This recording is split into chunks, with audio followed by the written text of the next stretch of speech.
What got you there with What got you there with Sean DeLaney? I'm Sean DeLaney, and on this episode of What Got You There, I sit down with former Navy SEAL Mike Cirelli, who talks about his 20-plus year journey as a Navy SEAL, who's worked in some of the most elite units there are, including DevGru, which is formerly known as SEAL Team 6. A few things that you're going to learn here. After the SEALs, Mike has spent the rest of his time understanding what makes elite groups, teams, especially in the business world.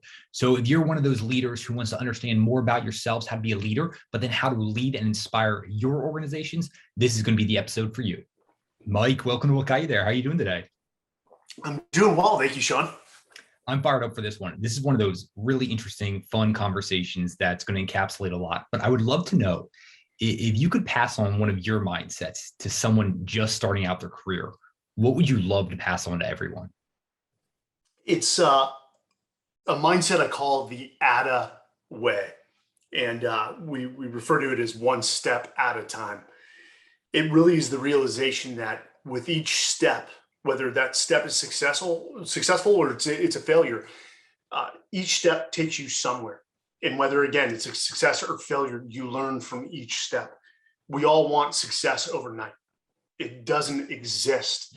If I look back on my career, which I started as an enlisted Recon Marine, which is the Marine Corps Special Operations community, and then all of a sudden I want to become a SEAL and I make it into the SEAL teams, and then I find out that there's a tier 1 group above all special operations, and I made it there, and then my MBA in business after business.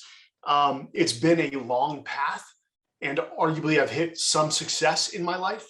I'm not dwelling on that, much like I don't dwell on my failures, but none of that happened overnight, especially for a 119-pound kid that joined the Marines, and then I leave, at around 200 pounds. It was a 20-year journey, and I'm still on that journey. So take everything one step at a time. And if you stay in the moment and you try to learn from each day, then I tell you what, you're going to be a lot more equipped to deal with life's difficulties. And I guarantee if you take it one step at a time, you will get to whatever your goal is a lot quicker than just, mindlessly following, no path. Mike, I think one of the really important things you hit on is that everything's not just going to be a perfect success, right? And understanding that going in, but then also taking those difficult times, those tough moments, and learning from them to develop you moving forward. I just wanted to highlight that because I think that's so important. I'm wondering if you were to look at all your different mindsets. I know this is broad, but is that the one you've spent the most time cultivating? Is that just the lifelong one you've got to just spend so much time with? I would hate to say that it's been my lifelong mindset. I was so caught up in the moment that it didn't take time to reflect on how I got to where I got. And it was in the military, special operations during time of war. It's on to the next thing and on to the next thing and on to the next thing. It's after I retired that I truly started to reflect on what made me successful and where I failed and could have done a better job. So really in the last 3 years, because I only retired 3 years ago, have I truly been putting pen to paper and trying to codify what this mindset is and how, I approach success or any daunting task. And it's the realization now that, it was a series of millions and millions of steps to get where I've gotten. It's so crucial. So many people think it happens overnight. It's instantaneous. My father-in-law used to say an overnight success takes 15 years. One of the things I want to hit on, though, because you said it wasn't until you got out of your 20-plus year military career that you were able to reflect. As a leader, as an executive entrepreneur, someone in a business, how do you zoom in and then also zoom out? Not after you've left the corporate world. I'm wondering how we can do this for people who are ingrained and just part of that process right now. So, and this is, Sean, this is what I do for a living. I come in and we do leadership development for organizations based off the special operations model. Now, when I talk about reflection, I'm talking about from a personal level. Of course, during my 20 years, I did reflect, but I did quickly move on to the next thing. For entrepreneurs, those running a business, you have to put this reflection, organizational reflection, this process. You've got to put it into place in your businesses. The one thing the special operations community does extremely well is after everything we do an after action review, what we call an AAR for short, because we put an acronym on everything. In the business world, some people call these debriefs. What I've noticed is that very few, probably less than 1% of all the businesses I've worked with, only about 1% actually conduct this after action review. And what it is it's simply a candid, vulnerable process where we say, hey, whether we succeeded or failed, what did we do well and what did we do poorly during that last evolution? And how can we improve? So, it's not a long drawn out process. It can be based off the let's say the volume or the size of the project you just completed. But you can even take 5 minutes at the end of the day to bring your team in and say, hey, we all get 1 point, whether it's a success or failure. What's that one thing we learned today? And if you do that every 5 minutes, for 5 minutes at the end of every day, or maybe you can't do it every day, you do 30 minutes at the end of the week, I guarantee your organization will learn. Each person on an individual level will learn from one another's, both their successes and their failures, and you'll put the steps in place to make the business more efficient, more effective, and to deliver a better good or service to your customers. But very few organizations do that outside of the special operations community. Yeah, you mentioned so few. I mean, I have some ideas on why so few do it. Why do you think that is, that so few organizations do it today? So this is a great question. And here's the most common answer I get. So when I'm in businesses sort of explaining this process, and Dan Coyle, who wrote the talent code and culture code, actually came into my last command, tier 1 command, and he observed us doing this after action review, and he wrote about it in the culture code. It works. But the most common sort of excuse I get from, usually it's the smartest person in the room, say, hey, Mike, that's great in the military because you guys have the time. In the business world, we don't have the time. And that is a complete load of what. And so what I do with those individuals is I listen to them and hear their explanation for not having the time to conduct the after action review. And I give them a sense of what our normal day was on deployment. Afghanistan, for instance, where we were averaging 4 to 5 hours of sleep a day if we were lucky, where we're on what we call vampire hours because we operate at night. It gives us an advantage over the enemy. And so maybe I'm up at 11 a.m. I get my quick 1 hour workout in because I got to maintain my cardio, my physical fitness. And then, I start reading intelligence reports with my staff. And by 6 p.m., we may have an enemy target fixed to a certain location. We go into a rapid planning cycle. And then maybe at 10 p.m., we fly off into the night, hike for about 4 hours in the mountains to get to the target. We get in a firefight, either kill or capture the enemy. And if we're lucky, we get home by dawn, 6 a.m. to 8 a.m. Guys are dehydrated, they're exhausted, and everyone just wants to eat something and go to sleep. But as professionals, what do? We actually reload our magazines, put our radios back in the charger, make sure our kit's ready for the next night because we know we're probably going out the next night. And then we all meet in a room. And then even though we're hungry, dehydrated, and tired, if it takes us an hour, it takes us an hour. If it takes us 2 hours, it takes us 2 hours. But we conduct that after action review because we know that's the process through which we improve both individually and organizationally. And the level of professionalism during these could not have made me prouder because we know that we're going back out the next night and we may have learned one thing that may make us more effective over the enemy or may result in bringing our guys home alive. And so that's what we were willing to do. Now, if you want to argue that, well, in business, the risk isn't life and death, okay, be that as it may. But the risk is whether your business is around for 10 years or around for 1 year. And again, that's up to you. And you have to have the discipline. This is what it comes down to, the self-discipline to one, structure your schedule in a way that you allot time for this at the end of the day or the end of the week. And if you don't, you have no one else to blame but yourself.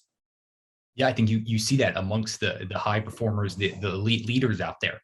They have that little bit of discipline. Like you mentioned, it doesn't take too much, but at the end of the day, recapping, doing those little things. It's funny you mentioned some of those business leaders say we don't have the time. There's this great Henry Ford story where I think it was one of his executives said, what happens if we spend all the time training up our leaders and they leave the organization? And he says, what happens if we don't do that? And like that was 100 years ago. And I love how applicable it is today. We have to train up our talent, develop them, because if not, we're just setting ourselves up for failure right there. One of the things that you mentioned is that you got to spend your time in the military for 20 years. And that really is like the elite training ground for leadership. So many people aren't going to have that experience. So if you were designing that system, and this can just be someone fresh out of college, they've got that growth mindset they want to develop. Like what are the big buckets they need to be thinking about in order to develop themselves as leaders? Well, let me actually step back and take that question. You just said something that we preach, that the military is the world's greatest leadership incubator, period. I mean, especially if you look at the service academies, the Air Force Academy, the Naval Academy, and even though I come from the Navy, my favorite academy, West Point, they produce some of the nation's finest leaders. I don't know what has happened since World War II, where the American public, and this does exist, people may say, oh no, we love our military. Yes, everyone loves the military. But they've what I've seen is there's this view that for people to join the military, it was the last resort. For me, in my experience for 20 years, it was the complete opposite. You have individuals who were college athletes, college educated, some of the most just prolific leaders I've ever met, who could have went into the business world and started companies and be multimillionaires by now.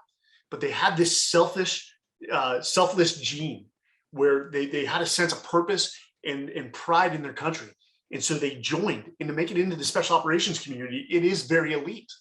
But these leaders, we're not, there's some bad examples out there of people that represent the military that, are yelling stuff like get some, and this ultra aggressive attitude. The most elite lethal warriors I knew were the most empathetic, respectful, quiet, or what we call silent professionals. And you would never know what they did. They would just have a conversation with you in an airport bar, and you'd think, wow, that was an amazing man or woman. And Hollywood shapes a lot of perceptions of what people think in the military, and they do an awful job. They've got to sell films, so everything is PTSD. We walk around yelling at everyone, and again, that was the complete opposite of my experience. The best leaders I had were coaches and mentors. They didn't yell. Even when you failed, they pulled you, and they saw that as an opportunity to help you learn and make you a better leader. We do not shy away from failure. We understand that it's part of the process. So for a young college graduate, don't try to boil the ocean. Understand that this is a lifelong process. I turned 44 on Thursday, and I still have 30, 40 years of mentorship left as a leader. I do not have this figured out. And I studied under some world-class leaders like Admiral William McCraven, like Wyman Howard, like Dave Cooper.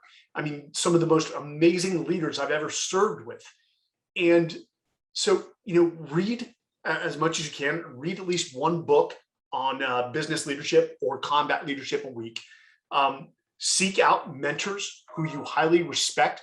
And one, they treat people with respect, and they'll put time into you.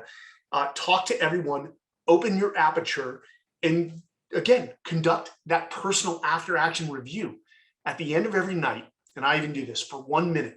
Just ask yourself, what did you do well? Do more of that. Ask yourself what you did poorly. And, again, put steps in place to get better at that thing you did poorly.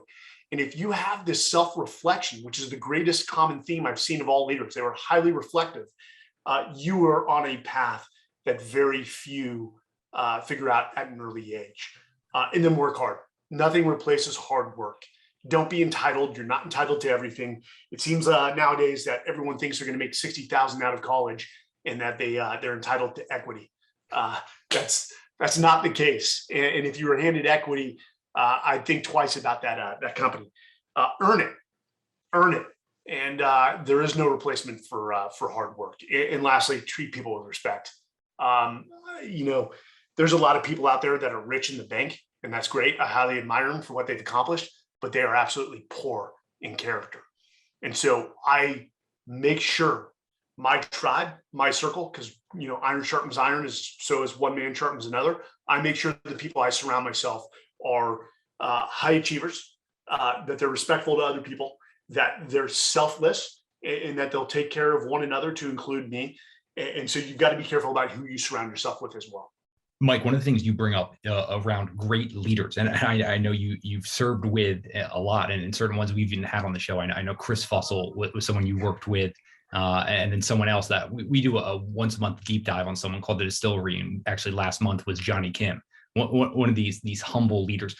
What do you do when you were surrounded by someone like this every day? I'm thinking about certain people are really lucky in certain organizations to be around these humble leaders.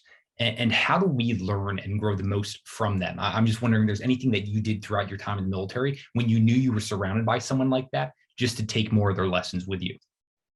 Well, it's funny you mentioned Chris Fussell and Dr. Johnny Kim, who've both had a extreme impact on my life. I'll start with Chris Fussell. And I have a letter from Chris Fussell that he wrote me in 2012. And he was overseas, again, averaging 4 hours of sleep. He didn't have the time. And he wrote me a 5-page email as I was leaving his command. He was my commander, and moving to another subsequent command under the same umbrella. And that letter stays with me in what he wrote, and some of the most sage advice I've ever received. Chris, again, a good practice that Chris put in place for what you call your junior officers, and I was one of his junior officers. Every Friday at 10 a.m., he would have all of us meet in his office, and he would do professional development.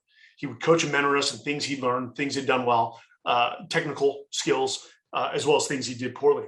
And at first, not knowing the guy, I actually dismissed it. I'm like, who the hell does this guy think he is? We don't have the time for a 1 hour, 2 hour session. And after the first one, I was completely wrong.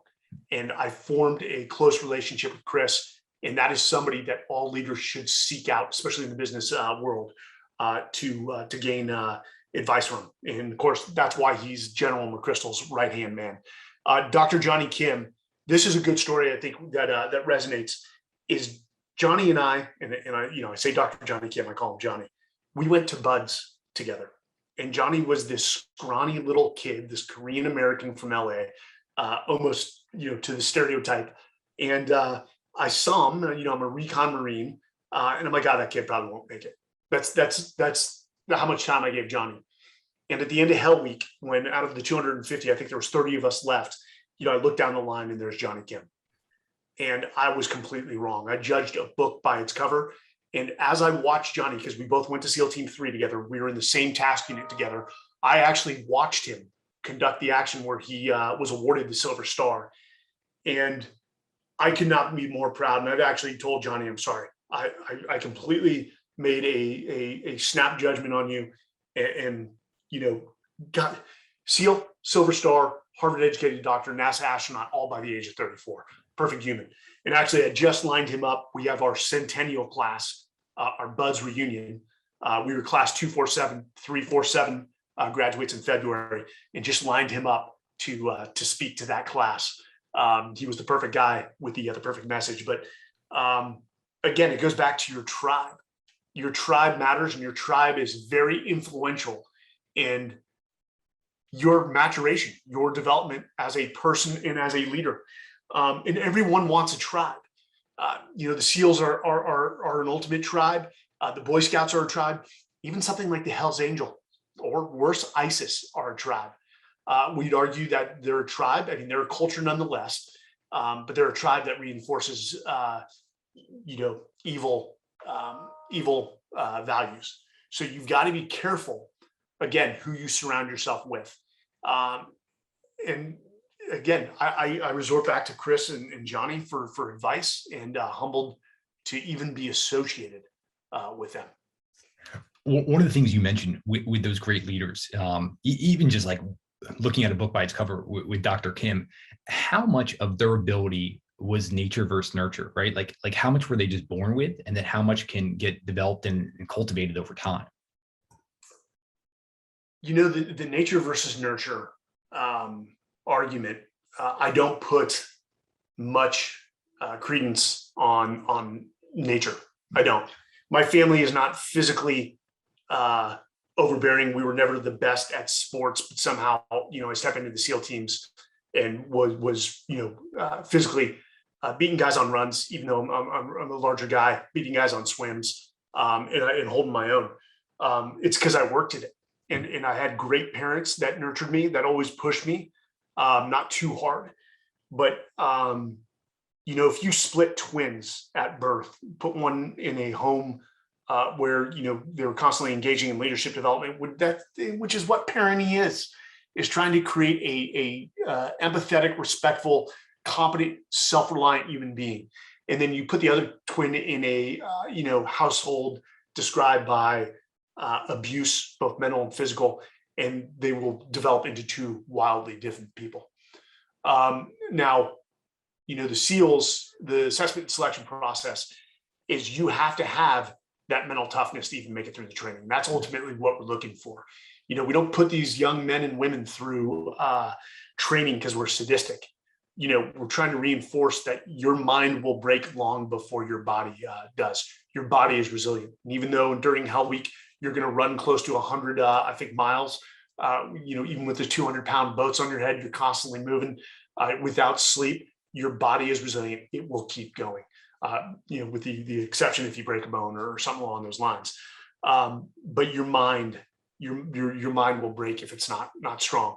Now, even when you make it into the SEAL community, once you make it past, SEAL training, it's like, great, you've passed the entrance exam and you see who's receptive to mentorship and coaching and who is not. And there's a caveat to that too. There are some, let's put it this way, there are some piss poor leaders in the SEAL teams that we allow to remain in the community, and that is extremely frustrating. Now, when those piss poor leaders get a hold of young SEALs, that is a bad situation because they usually reinforce the wrong values. And a lot of those SEALs go on to have short careers, or let's say subpar careers. So who you end up under as a mentee does matter, but your development is only beginning once you make it into the SEAL teams and you report into the first SEAL team. You ultimately are going to determine whether you have a long and productive career because you have an open mind. You can accept feedback. You can check your ego. You can allow yourself to be vulnerable, or you're going to be full of ego. You can't listen to anyone. And usually those guys were unconsciously incompetent, and their reputation suffered severely in the SEAL teams, and nobody wanted to work with them, quite frankly. When did that puzzle piece go into place for you that you understood just how powerful the mind was? I think it started in Marine Corps boot camp. My dad came from very little and did very well, and provided my brother and sister a very, very good life. We grew up in Atherton, California, which is one of the most affluent towns in America. Sort of the who's who of Silicon Valley lives there. And I really wanted to prove to my dad, who, again, came from nothing and had to earn everything, that, he had raised me well as my mom, and that I could do it on my own. And it was the realization when you go to Marine Corps boot camp, which is a scary prospect, that you're on your own. And, there was a great sense of loneliness, even though you're surrounded by, I forget how many kids were in my boot camp, I think like 60. Even though you're surrounded by 60 other people that are going through the same thing, there's this sense of loneliness. And that was real hard to overcome and to block out and to focus at the task at hand. But, I had great drill instructors who I highly admired. And at the end of the day, they want you to succeed. So they're giving you all the input, the techniques, the tactics to succeed in the Marine Corps and to become mentally tough. But it was a journey. And I'll actually say that Marine Corps boot camp was probably the toughest for me. After that, it was, as I stepped into recon school, which again has a high attrition rate, one person told me the one thing the instructors can't control is the clock, and every evolution has to end. And I took that same mindset. I became more mentally tough as I became a recon Marine. I became a Scout-Sniper. I went to Marine OCS and graduated the Army and set some records.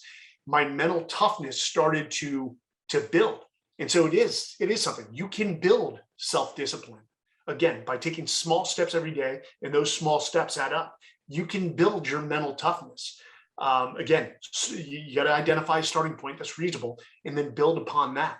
And so by the time we got to SEAL training, or I got to SEAL training, it wasn't, and I don't want to sound arrogant, failing or quitting wasn't an option.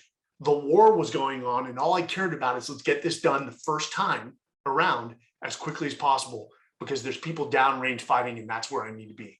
That's where my contribution is going to take place. And it just worked out for me, just like that. But there's guys that get hurt in SEAL training. Some of them stay there for a year during the first, what's supposed to be a 6-month phase. They stay there over a year because they just get injured, and they won't quit. They say, hey, do you want to recycle to the next class? And their answer is hell yes. And so I had a lot of friends that did that, and I highly admire them because, again, BUD/S, much like Marine boot camp, is not a fun place to be. Well, one of the things you say is you don't want to come off as arrogant. I think there's a major difference between unearned arrogance and earned confidence. I would love to know how much confidence just plays into this entire journey for you. Confident that I could overcome any obstacle. Not arrogant enough to know that I wasn't going to do it on the first try. Again, I wasn't naturally gifted, not physically, not tactically. I just knew that no matter what, I was going to find a way to persevere. And I didn't think it was going to be pretty easy. A lot of my victories in life are completely ugly. The one thing Hollywood paints is, that everything looks cool on the combat missions in Afghanistan, Iraq, or elsewhere. They were ugly. Our victories were ugly, but at the end of the day, we were victorious. We won almost every battle we were tasked with. And so how you win matters, but don't expect it to be this crystal clear, neat, pretty process. It's not. The funniest thing, because I didn't grow up shooting guns, again, in California, the Bay Area, I scored expert on the rifle in boot camp. I was shocked. Again, I just listened to what the drill instructors told me. I didn't have any bad habits, but once they put a pistol in my hand, once I got to the Marine Corps, I didn't even qual on the pistol. I failed. And, I was utterly embarrassed in front of my peers. But again, I had a good mentor that said, hey, meet me on the weekends. We'll get you up to speed. And then less than 1 month after practicing, I qualified expert on the pistol. So, having the confidence in yourself that you'll overcome, but understanding that, the journey may be long. And that's just, you got to have that mindset going in. Yeah, we need to dive further in skill development because I know you were director of the SEAL Junior Officer Training. And one of the things a lot of potential SEALs, they've never swam, they've never shot a gun. I'm wondering what else you've understood now about skill development, where you can take someone from having no to little experience to basically executing flawlessly at a subconscious level, similar to how you drive a car today. What have you understood about that anyone can learn from? Yeah, the saying holds true. Practice makes perfect. Now, we will put the time in to our young SEALs to get them up to the level where they need to be. And before we cut anyone from training, we make sure we can look in the mirror and say, hey, we've done everything possible to get that person up to the standard. And if they fall short, then you're faced with a tough decision. One of my best tours in the SEAL teams was as the director of the junior officer training course. Those young men were just like sponges. The war was going on. They were hungry for as much knowledge because they knew they would be leading people on the battlefield.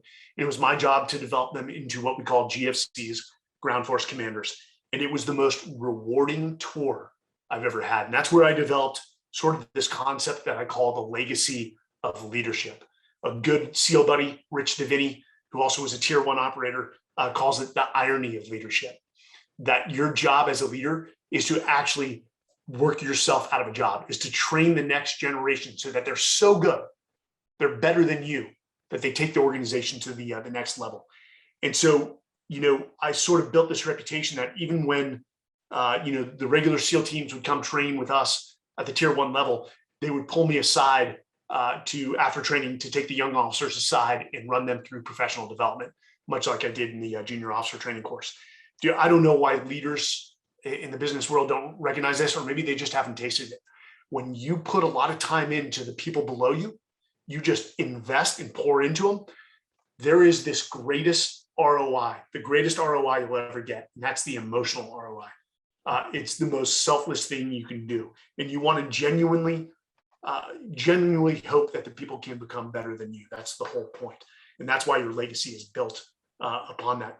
But I will say this, skills important, technical, tactical skills important, regardless of your profession, but it's not as valuable as those soft skills. So look at investment banking, a great trader, one of the best traders who has the inability to show respect and empathy to people, to work well with others, will not continue into a leadership position. So it goes back to that Google study, Project Oxygen, where they said, hey, they did 10 years of analyzing what makes their best leaders. And technical skill came in at number 8 out of 10. The other most important ones were the ability to work with others, the ability to inspire and give people a common purpose and a vision of where they're going. That's what's most important. So while skill can carry you to a certain leadership level, it won't carry you any higher. Now it's your ability to deal with people and to lead. And so you have to remember that. Yes, in the early years, much like those college graduates, become very good technically and tactically at what you do. But you need to also be focusing on those soft skills and watching great leaders, even poor leaders, and learning from what they do so that when you attain that level, that you're leading your team in a way that's productive, that's respectful, and creating a inclusive and, let's say, welcoming environment. You mentioned Rich DeVinny. He's been on the show, and it's funny what you're talking about right now is helping those underneath you. I was just messaging back and forth with Rich the other day. He was helping develop me in something, and it's just like he probably doesn't have the time. And I'm even wondering why he's doing it, even now that he's out of the SEALs. He's helping those below him. It's something he just can't escape, I guess. Yeah, his book, The Attributes, is a must read. Funny enough, Rich and I didn't talk for a few years. You lose touch with your buddies, and somehow we reconnected on LinkedIn, and we both said, hey, we're writing a book. And I'm like, oh, we're writing it on talent, on special operations, the assessment and selection process, and how that can be lent to the business hiring process. And I'm like, yeah, we're also writing about attributes. He's like, I'm writing a book called The Attributes. And I'm like, okay, then we'll interview you. And we interviewed him for the book, and he gave some great input, because his book was hyper focused on optimal performance based around those attributes. It wasn't the core focus of our book. And now Rich and I are working on a lot of projects together. The guy is I consider him a great friend and also a mentor, because he made it to a higher level than I did in the SEAL teams. Oh, that's very cool. You mentioned studying and learning from great leaders. I even know earlier you mentioned just the ability to study strategy, different books, things like that. What have been some of those foundational pillars in terms of resources for you throughout the years? So I basically watched great leaders, and you learn a lot from just watching. And if you get a moment to ask them, hey, why did you make that decision? Then, they'll give you invaluable feedback. The greatest resource I'm going to tell you is Lisa Jaster, who's the third woman to graduate Ranger School at the age of 37 and a mom of 2. She calls it leadership through readership. And I read so many great books. The Range by David Epstein. I've never met David Epstein, but there's a few nuggets from that book that helped maturate me as a leader. And though you won't meet a lot of the authors that you read their books, they're informal mentors. That's why reading is so important. And even reading authors who you may not agree with, but your greatest resource always has been and always will be the ability to read at least one book a week, which I think, again, look at, I've heard Mark Cuban reads like 3 to 5 books a week. That's insane. But look at, how competent and how prolific he's become as a leader. Yeah, the famous saying, like, a great book's a conversation with the greatest minds of all time. I forget if it was Aristotle who said that or whatnot. I want to dive back more into some of these different mindsets you have. And that military has that saying, train for certainty, educate for uncertainty. I'm wondering, you being a doctor and in that for so long, what is the difference there between training and education? So we're actually Rich DeVinny, myself, Brian Decker, who's the director of player development for the Indianapolis Colts. He's also a former Green Beret officer. George Randall, my co-author from the Talent War, and Tom Lokar, who's a serial CHRO, are writing a book right now. We're actually doing a section on that. So train to certainty. When we say certainty, you're talking about environments that are, let's say, less ambiguous, less volatile. And that's where skill truly wins out. That's where you can rely on your skill alone. But how many environments are like that? Combat is not like that. And it is so volatile. Things explode and people wounded all around you. That's where your skills begin to degrade. And all you are left with, as Rich DeLaney says, are your attributes. Now, look at COVID for the business world.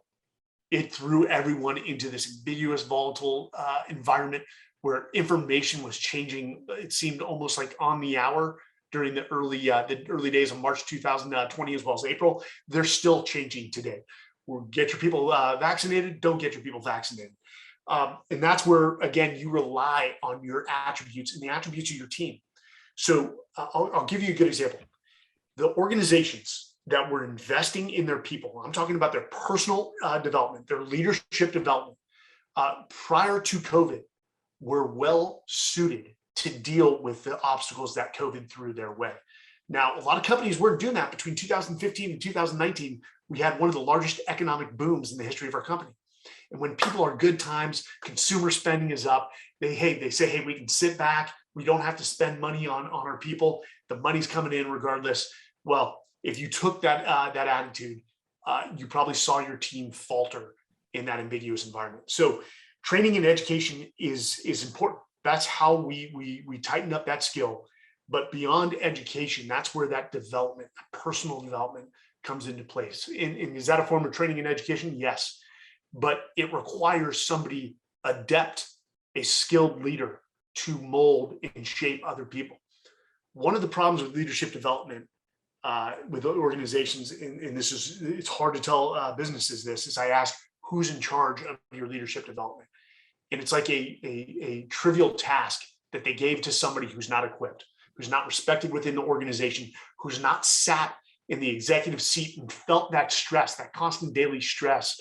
And so they don't have the reputation, they don't have the credibility to teach leadership development. Who you have teaching leadership development in your company matters. And that's not always the CEO. It's not the guy or the woman who started that company. They had a great idea, they helped build that company, but they may not be the best leader that everyone respects. So, the toughest thing to do as a CEO is to look at, we put a woman who I highly respect, Carly Walden. She's 31. George is 55, I'm 44. And, even though we teach leadership for a living, we put Carly Walden, our president, in charge of developing all the people within our company, to include us. And Carly takes the lead on that because she's so highly respected. She's working with the people day to day. So she was the right person to lead that. Now, do we support her and augment her leadership development curriculum for our people? We absolutely do. We practice what we preach. But, beyond developing your people to build those attributes to succeed, because when people are pushed outside their mental and physical limits, again, that's when skills begin to degrade and you're left with only your attributes, your character, your integrity, your resiliency, your ability to be vulnerable. You also actually have to segue or precursor that with who you hire into your organization. During your hiring process, you should be screening for those things. Because if you hire somebody who's extremely smart and has a high technical ability, but they're totally devoid of character and the core attributes that we know are required for hard times, that's not somebody I'm going to hire into the organization. Or if they do, I'm going to limit them to just that technical ability and not put them in charge of other people. So, this is actually a process of hiring the right people, continuing to pour into them with the development. And I guarantee if you do those two things well, the next hard time, the next recession, your company is not only going to thrive, they're going to come out stronger on the other end. Mike, one of the things I would love to get your perspective on is you talk about pushing people right to their edge. That's how we learn. That's how we develop. It's such a nuanced thing, right? How do we understand when we're going to push someone too far to that breaking point or to not pushing them enough? Yes, absolutely. I'm going to say it's a lot of trial and error. Okay. And sometimes we push too far and we say, hey, let's come back a little, and we apologize for that. But, Sean, let me give you the last thing I just did. I just got back from Mount Everest, not climbing Mount Everest. Thousands of people have done that. And God bless them. It's insane. We actually skydived into the highest drop zones in the world. And even though I have 600 jumps and did this in the military on night vision with combat equipment, I was so nervous on every jump, and I was hyper focused walking through my mental checklist of what I needed to do. But that anxiety and that nervousness were there. That was my edge. That's why I went on this trip, is because if I'm not pushing myself, I'm not growing. True learning takes place, again, when you push people a little past their mental and physical limits. And you have to do it as well. If you're the leader of an organization, if you're going to do that to your people, you have to show them that you're willing to do it to yourself. And for me, that's what this trip was.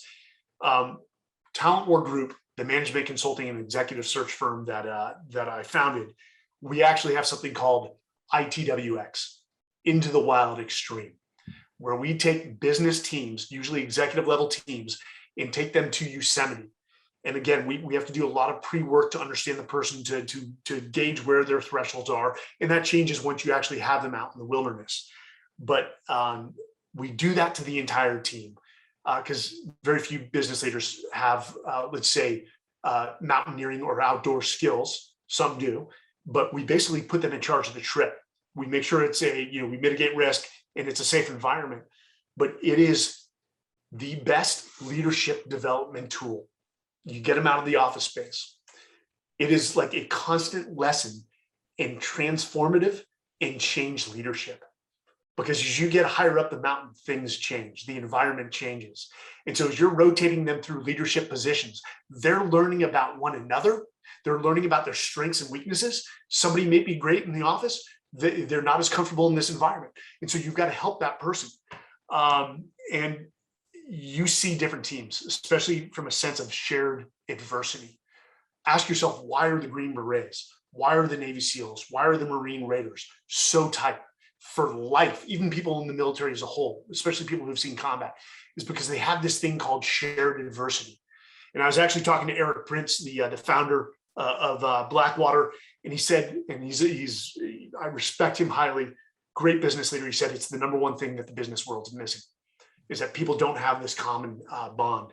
And when you take a team of 20 executives to the wilderness, and even though some of them did not thrive in the environment, but they learned a lot about themselves, they come out and they share a beer at the bar that same night, and you see this camaraderie and this shared adversity built, and they go back to their workplace as a different team. So we sort of formulated that, again, based off the special operations model, but that's why we do what we do with the Into the Wild Extreme.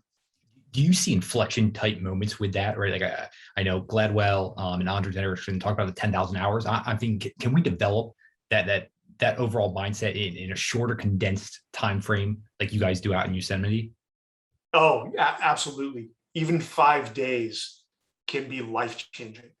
We were in Everest for 2 weeks, and that was a life-changing moment for me, particularly the jumps in the terrain. The terrain is so overwhelming. I mean, that's the world's most, highest terrain.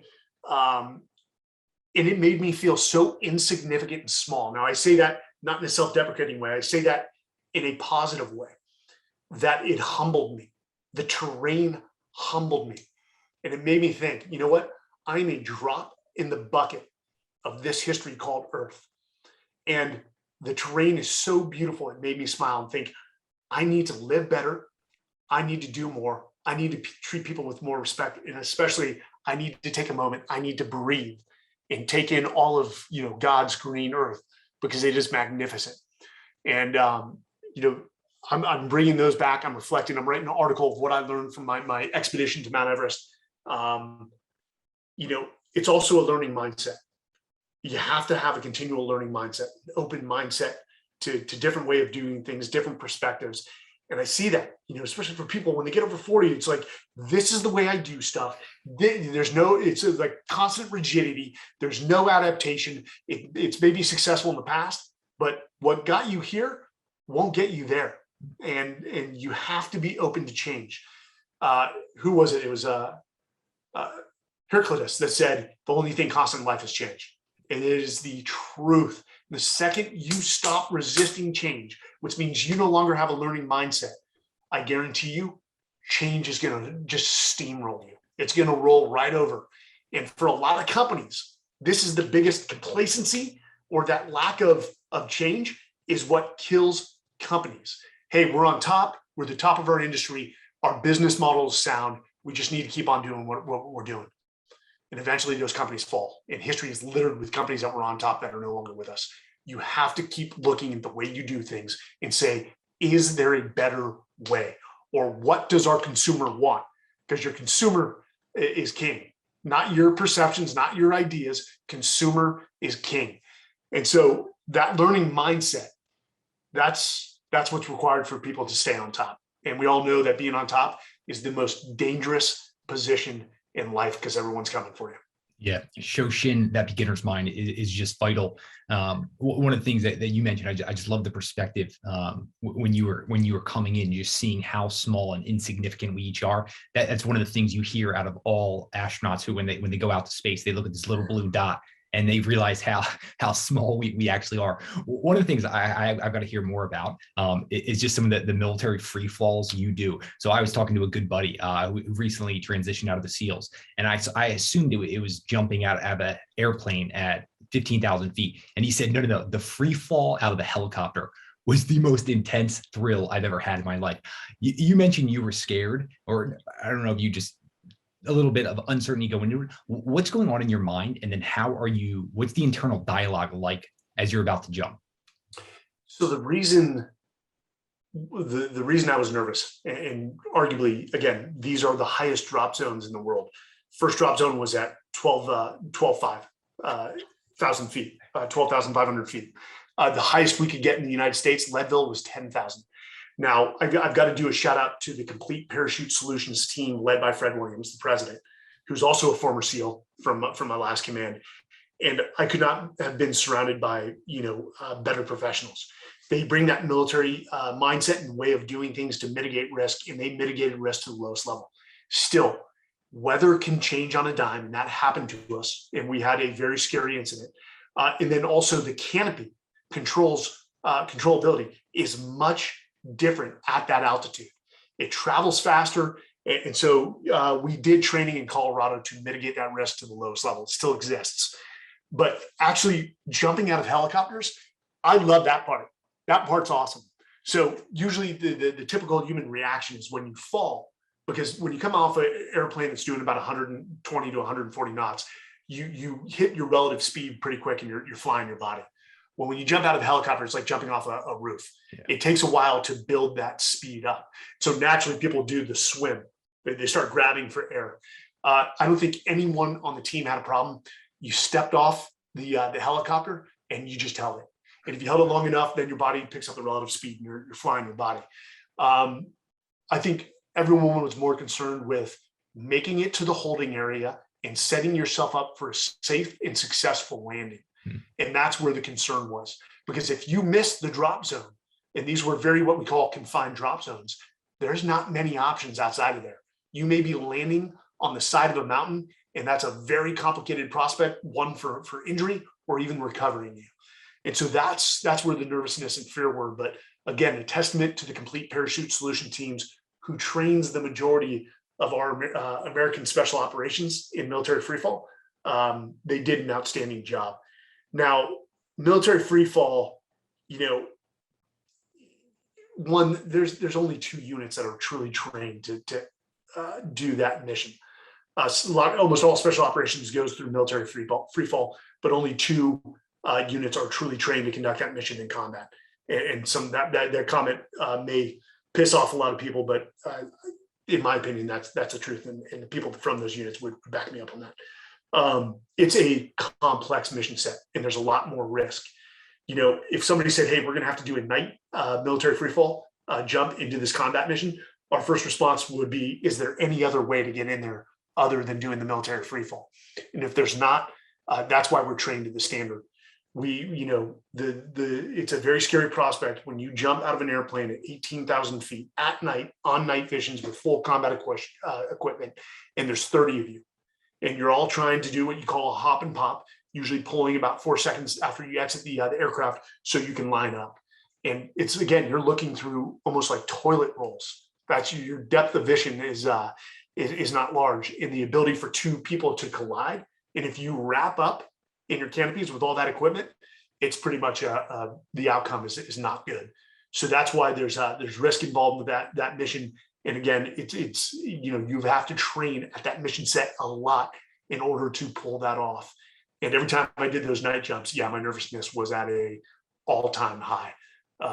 You are so cumbersome. It's so hard to move with all that combat equipment. Well, thinking about the skill development, I had a blast this morning just going through a bunch of your videos, jumping, and then the actual landing. And so I'll link those up in the show notes because you'll watch them. I think like the feet will start to tingle and you'll get a little bit nervous, but you'll just appreciate how intricate, complex, and skilled you are for being able to do that. I know we've got to wrap up here in a minute. I definitely want to make sure the listeners get linked up with everything you're putting out. I know the book, The Talent War. Where else do you want the listeners staying connected with you, Mike? So you can find the Talent War at our company page, talentwargroup.com, MikeCirelli.com. And then, we write the Everyday Warrior column for Men's Journal. There's more coming from that. About to drop an article because it's the Marine Corps birthday tomorrow, 246 years of defending our nation. And I was privileged to go speak to 500 plus Marines on July 31st. And let me tell you, they are the next best generation. I know a lot of people from, especially my generation, will dog on the millennials and the Gen Zs. They're awesome. They're awesome. And the best hope we can have is that they're better than us. And that's why we need to continue pouring into them. But Sean, thank you for having me on. Thank you for these discussions. I love having them. I've learned, and hopefully the audience has taken away one or two nuggets that can help them. Awesome, Mike. Well, thanks again for your service. Thanks for joining us here on What Got You There. Hope you have a great rest of the day. Perfect. Thanks, Sean. DeLaney.